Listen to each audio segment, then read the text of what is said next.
A few steps around here and there should be a sniper behind there. Let's give in to the scope.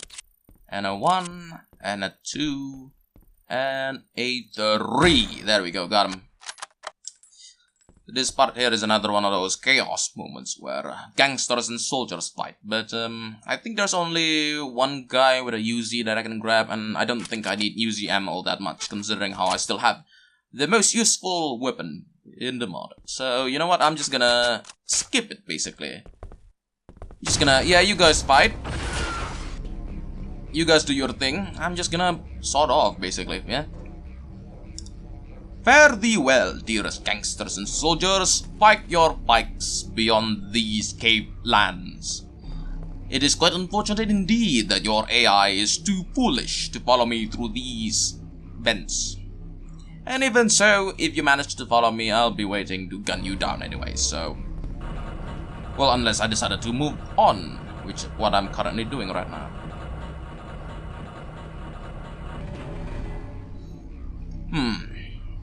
You know, funny thing, this elevator activates automatically the moment I walk here.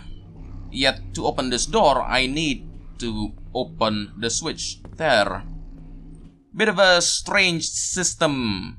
I mean, it would make sense if there's a button here. I press it, I go down, then the guy here opens it so I can go on through. It would be better if there is a soldier here. Okay, maybe I could have added that myself, but I should have probably add one or two. Never mind then. These guys do tell you to go away, restricted area and stuff. So I suppose that's enough. Let's just grab the grenades here and be on our way. I like the grenades in this mod. They have multiple modes that we can use. One is just a simple grenade, you know. You throw it, wait about 3 seconds or 2, it blows up. This mode, however, does a little bit something special. When you throw it, it explodes in contact. And not only that, it explodes in a much more powerful explosion, basically. So, this mode of grenade is one you need the most when you're fighting multiple enemies in direct combat. This one, however, is more stealthily set. A trap, basically.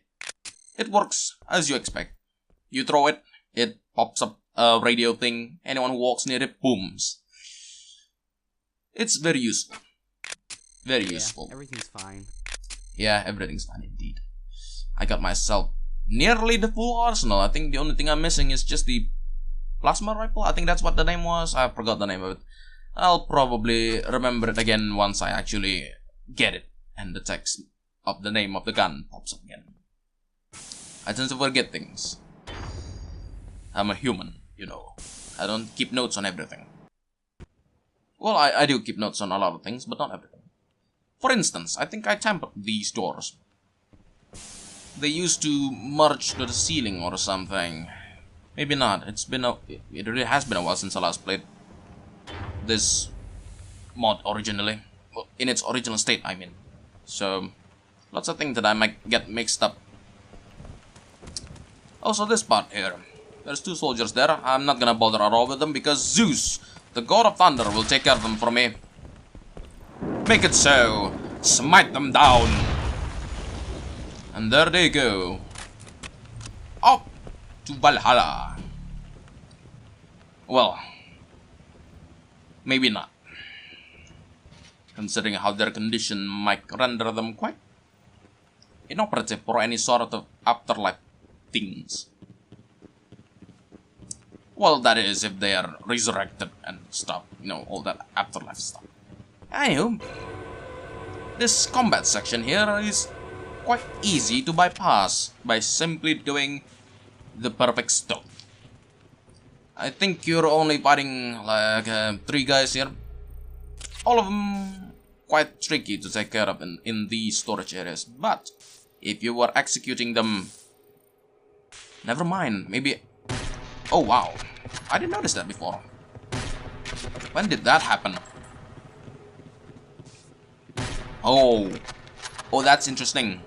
That is interesting. This crate is not supposed to be flipped yet.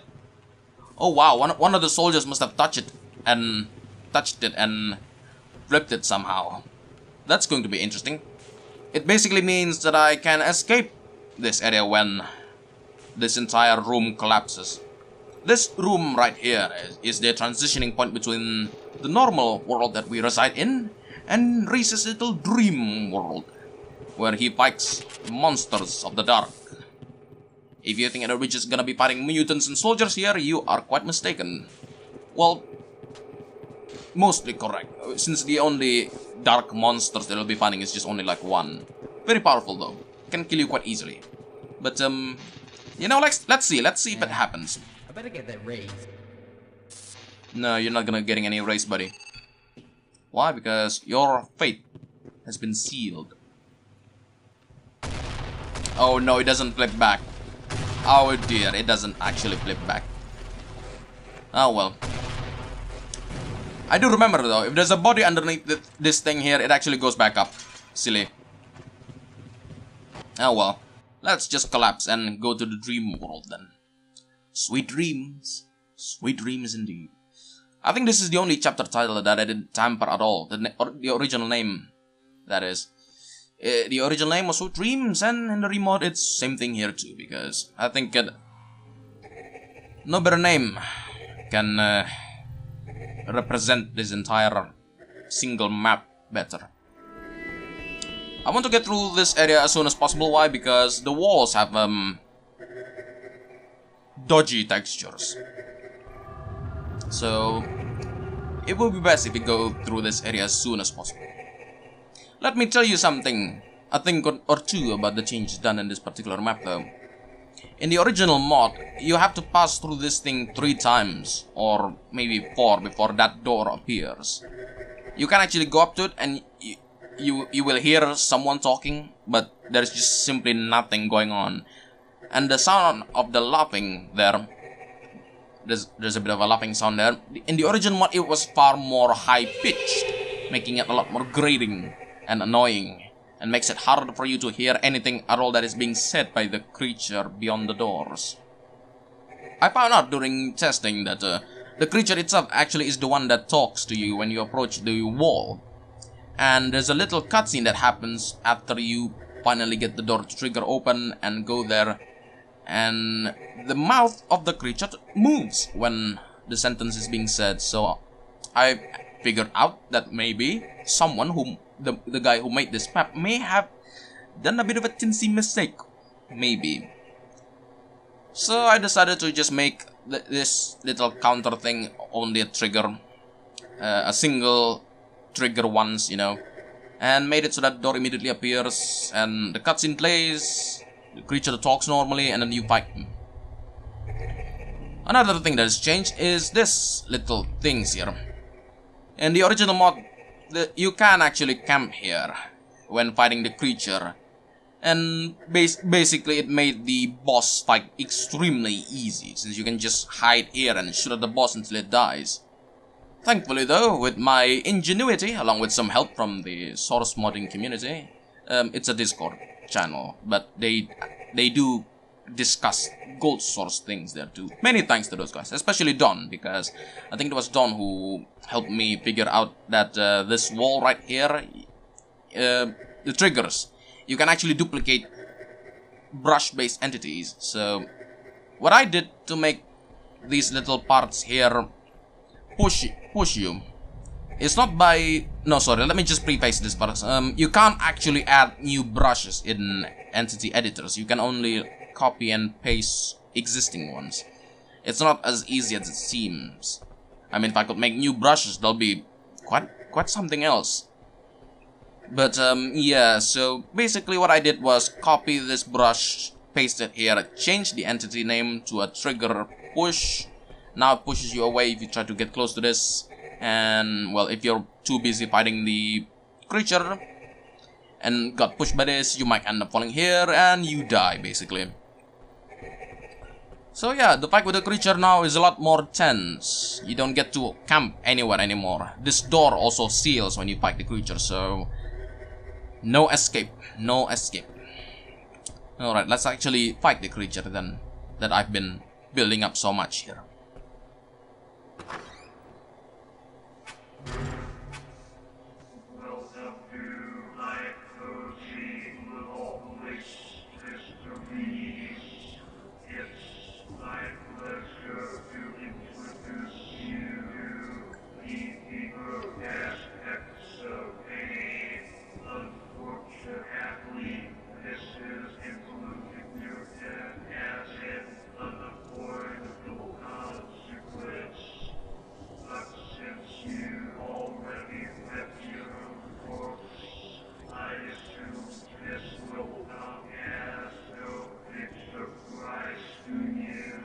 Maybe so, but my 50 round magazine will be a surprise for you.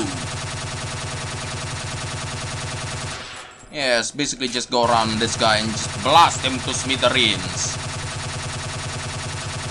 Simple as that. And don't let him get too close to you. There we go.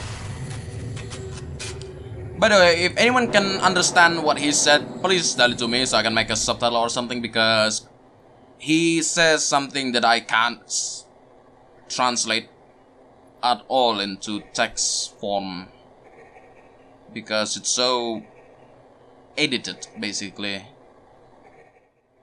Whatever he's saying before, I can't understand. So, yeah, I just blasted him to smithereens with a simple tactic like so. And the portal to exit has appeared. Shall we escape this horrifying place then?